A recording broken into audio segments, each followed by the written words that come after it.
नमस्कार। स्वागत है आपका CPG.study में। आज की इस मास्टर क्लास में हम समझेंगे भारतीय संविधान का एक बहुत महत्वपूर्ण विषय, अंतर्राज्यीय संबंध, इंटरस्टेट रिलेशंस। भारत एक संघीय व्यवस्था वाला देश है जहां केंद्र और राज्यों के बीच संतुलन, सहयोग और समन्वय बेहद आवश्यक होता है। इस वीडियो में हम जानेंगे कि संविधान के भाग 11 और भाग 13 किस प्रकार केंद्र और राज्यों के बीच विधायी, प्रशासनिक और आर्थिक संबंधों को निर्धारित करते हैं। साथ ही हम समझेंगे कि भारतीय संघवाद, इंडियन फेडरलिज्म में राज्यों के बीच सहयोग और समन्वय किस प्रकार बनाए रखा जाता है। तो चलिए शुरू करते हैं इंटरस्टेट रिलेशंस की पूरी मास्टर क्लास। अब देखते हैं कि भारतीय संघवाद की सफलता का रहस्य क्या है। भारतीय संघवाद की सफलता केवल केंद्र और राज्यों के संबंधों पर ही निर्भर नहीं करती, बल्कि राज्यों के बीच आपसी सहयोग भी उतना ही महत्वपूर्ण होता है। इसलिए संविधान ने राज्यों के बीच समन्वय, सहयोग और संतुलन बनाए रखने के लिए कई महत्वपूर्ण प्रावधान किए हैं। सबसे पहले अनुच्छेद 261 पूरे देश में सार्वजनिक रिकॉर्ड और न्यायिक कार्यवाहियों की मान्यता सुनिश्चित करता है, जिससे राज्यों के बीच कानूनी व्यवस्था में एकरूपता बनी रहती है। वहीं अनुच्छेद 262 राज्यों के बीच होने वाले जल विवादों के समाधान के लिए प्रावधान करता है, ताकि नदियों और जल संसाधनों को लेकर होने वाले संघर्षों को शांतिपूर्ण तरीके से सुलझाया जा सके। इसके अलावा अनुच्छेद 263 के तहत अंतर्राज्यीय परिषद, इंटरस्टेट काउंसिल बनाई जा सकती है, जो राज्यों और केंद्र के बीच समन्वय स्थापित करने में महत्वपूर्ण भूमिका निभाती है। साथ ही अनुच्छेद 301 से 307 तक पूरे भारत में व्यापार और वाणिज्य की स्वतंत्रता को सुनिश्चित किया गया है, जिससे राज्यों के बीच आर्थिक एकता बनी रहती है। इसके अतिरिक्त क्षेत्रीय परिषदें, जोनल काउंसिल्स भी राज्यों के बीच सहयोग और समन्वय को मजबूत बनाने का कार्य करती हैं।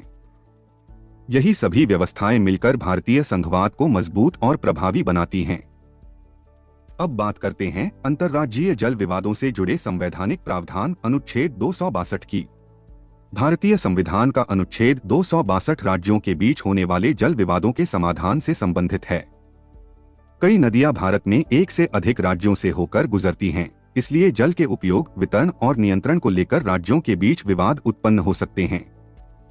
ऐसे विवादों के समाधान के लिए संविधान संसद को विशेष शक्ति देता है। संसद यह तय कर सकती है कि किसी भी अंतर्राज्यीय नदी या नदी घाटी के जल से जुड़े विवादों का न्याय निर्णय कैसे किया जाएगा। साथ ही संसद यह भी निर्धारित कर सकती है कि इन मामलों में सर्वोच्च न्यायालय या अन्य न्यायालय हस्तक्षेप नहीं करेंगे। इसी उद्देश्य से संसद ने दो महत्वपूर्ण कानून बनाए हैं। पहला है रिवर बोर्ड्स एक्ट 1956, जिसके तहत केंद्र सरकार राज्यों के अनुरोध पर सलाहकार बोर्ड स्थापित कर सकती है। दूसरा है इंटरस्टेट वाटर डिस्प्यूट्स एक्ट 1956, जिसके अंतर्गत जल विवादों को सुलझाने के लिए विशेष न्यायाधिकरण यानी ट्रिब्यूनल का गठन किया जाता है। इस ट्रिब्यूनल का निर्णय अंतिम और बाध्यकारी माना जाता है। अब एक नजर डालते हैं भारत के प्रमुख अंतर्राज्यीय जल विवाद न्यायाधिकरणों पर। भारत में विभिन्न नदियां कई राज्यों से होकर गुजरती हैं, इसलिए समय समय पर राज्यों के बीच जल बंटवारे को लेकर विवाद उत्पन्न होते रहे हैं। इन विवादों के समाधान के लिए केंद्र सरकार ने अलग अलग अंतर्राज्यीय जल विवाद न्यायाधिकरण स्थापित किए हैं। उदाहरण के लिए कृष्णा जल विवाद न्यायाधिकरण वर्ष 1969 और 2004 में स्थापित किया गया, जिसमें महाराष्ट्र, कर्नाटक और आंध्र प्रदेश शामिल थे। नर्मदा जल विवाद न्यायाधिकरण वर्ष 1969 में बना, जिसमें राजस्थान, गुजरात, मध्य प्रदेश और महाराष्ट्र के बीच विवाद था। इसी प्रकार गोदावरी जल विवाद न्यायाधिकरण भी 1969 में स्थापित किया गया, जिसमें महाराष्ट्र, कर्नाटक, आंध्र प्रदेश, मध्य प्रदेश और ओडिशा शामिल थे। उत्तर भारत में रावी और व्यास जल विवाद न्यायाधिकरण वर्ष 1986 में बना, जिसमें पंजाब, हरियाणा और राजस्थान शामिल हैं। दक्षिण भारत में प्रसिद्ध कावेरी जल विवाद न्यायाधिकरण वर्ष 1990 में गठित किया गया, जिसमें कर्नाटक, केरल, तमिलनाडु और पुडुचेरी शामिल हैं। इसके अलावा महादेई जल विवाद न्यायाधिकरण वर्ष 2010 में बना, जिसमें गोवा, कर्नाटक और महाराष्ट्र शामिल हैं। वहीं वंशधारा जल विवाद न्यायाधिकरण वर्ष 2010 में स्थापित हुआ, जिसमें ओडिशा और आंध्र प्रदेश शामिल हैं। हाल के वर्षों में महानदी जल विवाद न्यायाधिकरण वर्ष 2018 में गठित किया गया, जिसमें ओडिशा और छत्तीसगढ़ शामिल हैं। इस प्रकार अब तक केंद्र सरकार द्वारा कुल 9 अंतर्राज्यीय जल विवाद न्यायाधिकरण स्थापित किए जा चुके हैं। अब समझते हैं अंतर्राज्यीय परिषद अनुच्छेद 263 के बारे में। भारतीय संविधान का अनुच्छेद 263 राज्यों के बीच तथा केंद्र और राज्यों के बीच समन्वय स्थापित करने के लिए एक महत्वपूर्ण प्रावधान करता है। अंतर्राज्यीय परिषद एक संवैधानिक निकाय है, लेकिन यह न्यायालयों की तरह बाध्यकारी नहीं होती, बल्कि सलाहकारी प्रकृति की होती है। इसकी स्थापना राष्ट्रपति द्वारा की जाती है, यदि उन्हें लगता है कि सार्वजनिक हित में इसकी आवश्यकता है। अंतर्राज्यीय परिषद के प्रमुख कार्य भी निर्धारित किए गए हैं। पहला, राज्यों के बीच उत्पन्न विवादों की जांच करना और उस पर सलाह देना। दूसरा, केंद्र और राज्यों के सामान्य हित से जुड़े विषयों पर चर्चा करना। और तीसरा, नीतियों और कार्यक्रमों में बेहतर समन्वय के लिए सिफारिशें करना। एक महत्वपूर्ण तथ्य यह भी है कि सरकारिया आयोग 1983-88 की सिफारिशों के आधार पर वीपी सिंह सरकार ने 1990 में अंतर्राज्यीय परिषद की स्थापना की थी। इस प्रकार अंतर्राज्यीय परिषद भारतीय संघीय व्यवस्था में सहयोग और समन्वय को मजबूत बनाने में महत्वपूर्ण भूमिका निभाती है। अब देखते हैं अंतर्राज्यीय परिषद की संरचना, यानी इसकी कॉम्पोजिशन कैसी होती है। अंतर्राज्यीय परिषद की संरचना काफी व्यापक होती है, ताकि केंद्र और राज्यों के बीच बेहतर समन्वय स्थापित किया जा सके। इस परिषद के अध्यक्ष यानी चेयरमैन भारत के प्रधानमंत्री होते हैं। इसके अलावा इसके सदस्य के रूप में सभी राज्यों के मुख्यमंत्री शामिल होते हैं। साथ ही विधानसभा वाले केंद्र शासित प्रदेशों के मुख्यमंत्री तथा बिना विधानसभा वाले केंद्र शासित प्रदेशों के प्रशासक भी इसके सदस्य होते हैं। यदि किसी राज्य में राष्ट्रपति शासन लागू हो, तो उस राज्य के राज्यपाल भी परिषद के सदस्य के रूप में शामिल होते हैं। इसके अतिरिक्त प्रधानमंत्री द्वारा नामित 6 केंद्रीय कैबिनेट मंत्री, जिनमें आमतौर पर गृह मंत्री भी शामिल होते हैं, परिषद के सदस्य होते हैं। परिषद की बैठकें सामान्यतः वर्ष में कम से कम 3 बार आयोजित की जाती हैं और ये बैठकें इन कैमरा यानी गोपनीय रूप से होती हैं। इन बैठकों में लिए गए सभी निर्णय आम सहमति यानी कंसेंसस के आधार पर लिए जाते हैं। अब देखते हैं अंतर्राज्यीय परिषद की स्थायी समिति और सचिवालय के बारे में। अंतर्राज्यीय परिषद के कार्यों को प्रभावी रूप से संचालित करने के लिए स्थायी समिति और सचिवालय की व्यवस्था की गई है। सबसे पहले बात करते हैं स्थायी समिति यानी स्टैंडिंग कमेटी की, जिसकी स्थापना 1996 में की गई थी। इसका मुख्य उद्देश्य परिषद से जुड़े विषयों पर निरंतर विचार विमर्श यानी कंटिन्यूअस कंसल्टेशन बनाए रखना है। इसकी संरचना में अध्यक्ष के रूप में केंद्रीय गृह मंत्री होते हैं। इसके अलावा इसमें 5 केंद्रीय कैबिनेट मंत्री और 9 राज्यों के मुख्यमंत्री सदस्य के रूप में शामिल होते हैं। अब बात करते हैं सचिवालय यानी सेक्रेटेरिएट की, जिसकी स्थापना 1991 में की गई थी। इस सचिवालय का प्रमुख भारत सरकार का सचिव स्तर का अधिकारी होता है। एक महत्वपूर्ण तथ्य यह है कि 2011 से यह सचिवालय क्षेत्रीय परिषदों यानी जोनल काउंसिल्स के सचिवालय के रूप में भी कार्य कर रहा है। इस प्रकार स्थायी समिति और सचिवालय अंतर्राज्यीय परिषद के कार्यों को सुचारू और प्रभावी ढंग से संचालित करने में महत्वपूर्ण भूमिका निभाते हैं। अब समझते हैं अनुच्छेद 261 पूर्ण विश्वास और साख full faith and credit clause को। भारतीय संविधान का अनुच्छेद 261 सार्वजनिक कार्यों, रिकॉर्ड और न्यायिक कार्यवाहियों को पूरे भारत में पूर्ण विश्वास और साख प्रदान करता है। चूंकि प्रत्येक राज्य का अधिकार क्षेत्र सामान्यतः उसकी सीमाओं तक ही सीमित होता है, इसलिए संविधान यह सुनिश्चित करता है कि एक राज्य के कार्यों और निर्णयों को दूसरे राज्यों में भी मान्यता मिले। इसके अंतर्गत सबसे पहले केंद्र और सभी राज्यों के सार्वजनिक कार्य, चाहे वे विधायी हो या कार्यकारी, और उनके आधिकारिक रिकॉर्ड को पूरे भारत में मान्यता दी जाती है। दूसरा, संसद को यह शक्ति दी गई है कि वह कानून बनाकर यह तय करे कि इन कार्यों, रिकॉर्ड और न्यायिक कार्यवाहियों को कैसे प्रमाणित किया जाएगा और उनका प्रभाव क्या होगा। तीसरा, किसी भी दीवानी न्यायालय यानी सिविल कोर्ट का अंतिम निर्णय पूरे भारत में लागू किया जा सकता है, जिससे न्यायिक व्यवस्था में एकरूपता बनी रहती है। हालांकि एक महत्वपूर्ण बात यह है कि यह नियम केवल दीवानी मामलों पर लागू होता है, आपराधिक यानी क्रिमिनल या पेनल मामलों पर नहीं। अर्थात एक राज्य दूसरे राज्य के दंड कानूनों को लागू करने के लिए बाध्य नहीं होता। अब समझते हैं व्यापार, वाणिज्य और समागम की स्वतंत्रता अनुच्छेद 301 को। भारतीय संविधान के भाग 13 के अंतर्गत अनुच्छेद 301 यह प्रावधान करता है कि भारत के पूरे राज्य क्षेत्र में व्यापार, वाणिज्य और समागम स्वतंत्र और अवरोध रहित होगा। इसका मुख्य उद्देश्य राज्यों के बीच मौजूद सीमा बाधाओं को समाप्त करना और पूरे देश को एक एकल आर्थिक इकाई यानी सिंगल इकोनॉमिक यूनिट के रूप में विकसित करना है। इसका अर्थ यह है कि वस्तुओं, सेवाओं और व्यापारिक गतिविधियों का आवागमन एक राज्य से दूसरे राज्य में बिना अनावश्यक बाधाओं के हो सके। इस स्वतंत्रता की व्याप्ति यानी स्कोप केवल अंतर्राज्यीय व्यापार तक ही सीमित नहीं है, बल्कि यह राज्य के भीतर होने वाले व्यापार यानी इंट्रास्टेट ट्रेड पर भी समान रूप से लागू होती है। इसके अतिरिक्त अनुच्छेद 307 के तहत संसद को यह अधिकार दिया गया है कि वह इस स्वतंत्रता को लागू करने और उसकी निगरानी के लिए एक प्राधिकरण यानी अथॉरिटी नियुक्त कर सकती है। हालांकि अब तक संसद ने इस उद्देश्य के लिए किसी अलग प्राधिकरण की नियुक्ति नहीं की है। अब देखते हैं कि व्यापार की स्वतंत्रता पर किन परिस्थितियों में अपवाद और प्रतिबंध लगाए जा सकते हैं। भारतीय संविधान के अनुच्छेद 302 से 305 तक व्यापार, वाणिज्य और समागम की स्वतंत्रता पर कुछ अपवाद और प्रतिबंधों का प्रावधान किया गया है। सबसे पहले अनुच्छेद 302 के तहत संसद को यह शक्ति दी गई है कि वह सार्वजनिक हित में व्यापार पर प्रतिबंध लगा सकती है।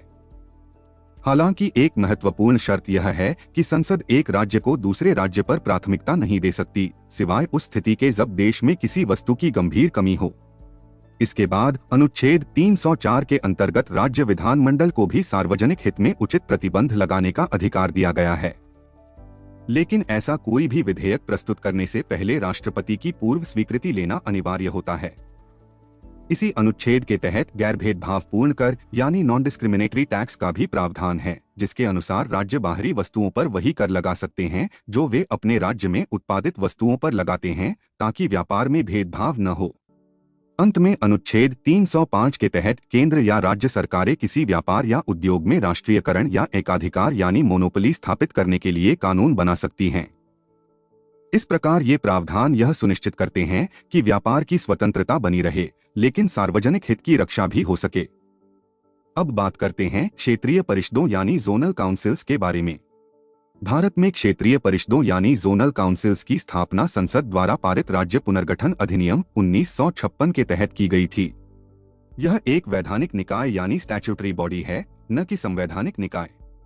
इस व्यवस्था के अंतर्गत देश को 5 क्षेत्रों में विभाजित किया गया है: उत्तरी, मध्य, पूर्वी, पश्चिमी और दक्षिणी क्षेत्र। इन क्षेत्रों का निर्धारण करते समय कई महत्वपूर्ण आधारों को ध्यान में रखा गया, जैसे प्राकृतिक विभाजन, नदी प्रणालियां, संचार के साधन, सांस्कृतिक और भाषाई संबंध तथा सुरक्षा से जुड़ी आवश्यकताएं। क्षेत्रीय परिषदों का मुख्य उद्देश्य देश का भावनात्मक एकीकरण यानी इमोशनल इंटीग्रेशन को मजबूत करना है। इसके साथ ही ये परिषदें क्षेत्रवाद और भाषावाद जैसी प्रवृत्तियों को रोकने में भी महत्वपूर्ण भूमिका निभाती हैं। साथ ही यह एक सलाहकारी मंच के रूप में कार्य करती हैं, जहां केंद्र और राज्यों के बीच सहयोग से समान नीतियां विकसित करने पर चर्चा की जाती है। अब देखते हैं क्षेत्रीय परिषद की संरचना कैसी होती है। क्षेत्रीय परिषदों की संरचना इस प्रकार बनाई गई है कि केंद्र और राज्यों के बीच प्रभावी समन्वय स्थापित हो सके। सबसे पहले इन सभी परिषदों के लिए सामान्य अध्यक्ष यानी कॉमन चेयरमैन केंद्रीय गृह मंत्री होते हैं, अर्थात सभी 5 क्षेत्रीय परिषदों की अध्यक्षता गृह मंत्री ही करते हैं। इसके अलावा प्रत्येक परिषद में एक उपाध्यक्ष यानी वाइस चेयरमैन भी होता है, जो उस क्षेत्र के किसी राज्य का मुख्यमंत्री होता है। यह पद रोटेशन के आधार पर 1 वर्ष के लिए निर्धारित किया जाता है। यदि हम मतदान अधिकार वाले सदस्यों यानी वोटिंग राइट्स की बात करें, तो इसमें उस क्षेत्र के सभी राज्यों के मुख्यमंत्री शामिल होते हैं। साथ ही प्रत्येक राज्य से 2 अन्य मंत्री भी सदस्य होते हैं और केंद्र शासित प्रदेशों के प्रशासक भी परिषद में शामिल किए जाते हैं। इसके अतिरिक्त परिषद में कुछ सलाहकार सदस्य भी होते हैं, जिनके पास मतदान का अधिकार नहीं होता। इनमें नीति आयोग द्वारा नामित व्यक्ति, राज्यों के मुख्य सचिव और राज्यों के विकास आयुक्त शामिल होते हैं। इस प्रकार क्षेत्रीय परिषदों की यह संरचना राज्यों के बीच सहयोग और समन्वय को मजबूत बनाने में महत्वपूर्ण भूमिका निभाती है। अब देखते हैं भारत की 5 क्षेत्रीय परिषदें और उनके मुख्यालय। भारत में क्षेत्रीय परिषदों की व्यवस्था के अंतर्गत देश को 5 प्रमुख क्षेत्रों में विभाजित किया गया है और प्रत्येक क्षेत्र के लिए एक परिषद तथा उसका मुख्यालय निर्धारित किया गया है। सबसे पहले उत्तरी क्षेत्रीय परिषद, जिसका मुख्यालय नई दिल्ली में है। इसमें हिमाचल प्रदेश, हरियाणा, पंजाब, राजस्थान, दिल्ली, चंडीगढ़, जम्मू कश्मीर और लद्दाख शामिल हैं। दूसरा है मध्य क्षेत्रीय परिषद, जिसका मुख्यालय इलाहाबाद यानी प्रयागराज में स्थित है। इसमें उत्तर प्रदेश, उत्तराखंड, छत्तीसगढ़ और मध्य प्रदेश शामिल हैं। तीसरा है पूर्वी क्षेत्रीय परिषद, जिसका मुख्यालय कोलकाता में है। इसमें बिहार, झारखंड, पश्चिम बंगाल और ओडिशा शामिल हैं। चौथा है पश्चिमी क्षेत्रीय परिषद, जिसका मुख्यालय मुंबई में स्थित है। इसमें गुजरात, महाराष्ट्र, गोवा, दादरा और नगर हवेली तथा दमन और दीव शामिल हैं। और अंत में दक्षिणी क्षेत्रीय परिषद, जिसका मुख्यालय चेन्नई में है। इसमें आंध्र प्रदेश, तेलंगाना, कर्नाटक, तमिलनाडु, केरल और पुडुचेरी शामिल हैं। इस प्रकार ये पांचों क्षेत्रीय परिषदें भारत में राज्यों के बीच समन्वय और सहयोग को मजबूत बनाने में महत्वपूर्ण भूमिका निभाती हैं। अब देखते हैं पूर्वोत्तर परिषद यानी नॉर्थ ईस्टर्न काउंसिल के बारे में। पूर्वोत्तर क्षेत्र के विकास और समन्वय के लिए पूर्वोत्तर परिषद यानी नॉर्थ ईस्टर्न काउंसिल की स्थापना एक अलग संसदीय अधिनियम पूर्वोत्तर परिषद अधिनियम 1971 के तहत की गई थी। इस परिषद में प्रारंभ में 8 राज्य सदस्य के रूप में शामिल थे: असम, मणिपुर, मिजोरम, अरुणाचल प्रदेश, नागालैंड, मेघालय, त्रिपुरा और सिक्किम। हालांकि सिक्किम को वर्ष 2002 में परिषद का 8वां सदस्य बनाया गया था। पूर्वोत्तर परिषद के कुछ विशेष कार्य भी निर्धारित किए गए हैं। अन्य परिषदों की तरह समन्वय करने के अलावा यह परिषद सामान्य महत्व के मामलों के लिए एकीकृत क्षेत्रीय योजना यानी यूनिफाइड रीजनल प्लान तैयार करती है। इसके साथ ही यह परिषद क्षेत्र में सुरक्षा और सार्वजनिक व्यवस्था यानी सिक्योरिटी एंड पब्लिक ऑर्डर से जुड़े उपायों की समय समय पर समीक्षा भी करती है। इस प्रकार पूर्वोत्तर परिषद पूर्वोत्तर भारत के समग्र विकास और क्षेत्रीय सहयोग को मजबूत करने में महत्वपूर्ण भूमिका निभाती है। अंत में एक नजर डालते हैं महत्वपूर्ण अनुच्छेदों के संक्षिप्त सार पर। इस पूरे विषय को संक्षेप में समझें तो भारतीय संविधान ने केंद्र और राज्यों के बीच संतुलन और सहयोग बनाए रखने के लिए कई महत्वपूर्ण प्रावधान किए हैं। अनुच्छेद 261 के तहत पूरे भारत में सार्वजनिक कार्यों, रिकॉर्ड और न्यायिक कार्यवाहियों को पूर्ण विश्वास और साख दी जाती है। अनुच्छेद 262 राज्यों के बीच नदियों और नदी घाटियों से जुड़े जल विवादों के न्याय निर्णयन से संबंधित है। वहीं अनुच्छेद 263 के अंतर्गत अंतर्राज्यीय परिषद की स्थापना का प्रावधान किया गया है ताकि नीतियों और विवादों पर बेहतर समन्वय स्थापित किया जा सके। इसके अलावा अनुच्छेद 301 पूरे भारत में व्यापार, वाणिज्य और समागम की स्वतंत्रता सुनिश्चित करता है, जिससे देश एक एकल आर्थिक इकाई के रूप में कार्य कर सके। वहीं अनुच्छेद 302 संसद को सार्वजनिक हित में व्यापार पर प्रतिबंध लगाने की शक्ति देता है। और अनुच्छेद 304 राज्यों को भी कुछ परिस्थितियों में राज्यों के बीच व्यापार पर उचित प्रतिबंध लगाने की अनुमति देता है, लेकिन इसके लिए राष्ट्रपति की पूर्व मंजूरी आवश्यक होती है। अंततः यही प्रावधान भारतीय संघवाद को मजबूत बनाते हैं, क्योंकि संघवाद केवल शक्तियों का बंटवारा नहीं है, बल्कि एक साथ मिलकर आगे बढ़ने की व्यवस्था है। अगर वीडियो पसंद आया हो तो लाइक करें, शेयर करें और ऐसे ही यूपीएससी की गहराई से तैयारी के लिए cpg.study को सब्सक्राइब करें। मिलते हैं अगले वीडियो में। जय हिंद।